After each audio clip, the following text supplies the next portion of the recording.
d'être là. Alors pour ma part, c'est une découverte, puisque c'est la première fois que je prends contact avec vous, après 3 mois d'abstinence pour les prestations publiques, naturellement, dû à la réserve électorale. Je arrivé en mars dans le département, c'était une des premières sorties. Alors je tenais à la faire sur la suggestion de Madame Perrier, que vous connaissez tous bien, puis Monsieur Cuvier, notre directeur départemental de la cohésion sociale, qui est là aussi, parce que je crois que c'est un endroit tout à fait symbolique de ce qu'il faut faire aujourd'hui. J'ai compris, à vous entendre, que c'était un lieu attendu depuis longtemps. Et je pense que c'est un lieu nécessaire.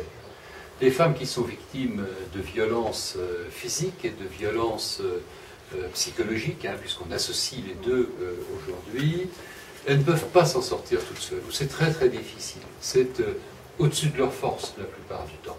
Et c'est d'autant plus au-dessus de leur force que les violences psychologiques ont souvent contribué à les rabaisser, à leur donner une mauvaise image d'elles-mêmes, à les désarmer face à cette violence. Et donc, il faut qu'elles soient accompagnées, il faut qu'elles soient soutenues. Et à cet égard, le travail qui sera fait ici est bien évidemment un travail spécifique. J'ai entendu ce qui était dit sur le droit commun et puis cette approche spécifique nécessaire, je la crois tout à fait bienvenue.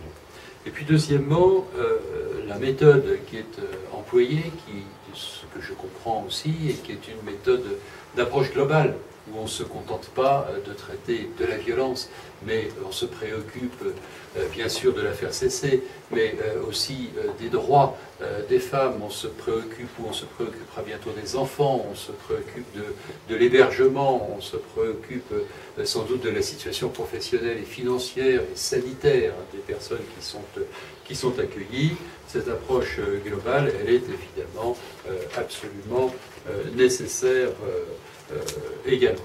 Et je salue l'engagement, les engagements multiples qui permettent à un lieu comme celui-ci d'exister, engagements qui procèdent sans doute de ce travail en commun qui est réalisé dans le cadre du protocole départemental de lutte contre les violences faites aux femmes, protocole de 2007, qui a été re-signé en 2011, l'année dernière, et qui, je crois, réunit 27 associations et partenariats différents. Et à cet égard, le travail qui est fait par les gendarmes, par la police, par le TGI, par l'ARS, par bien évidemment les collectivités locales, mairie de Rouen et conseil général, mais aussi par des structures plus dédiées comme les structures du CHU de Rouen ou d'Elbeuf, etc., sont absolument précieux.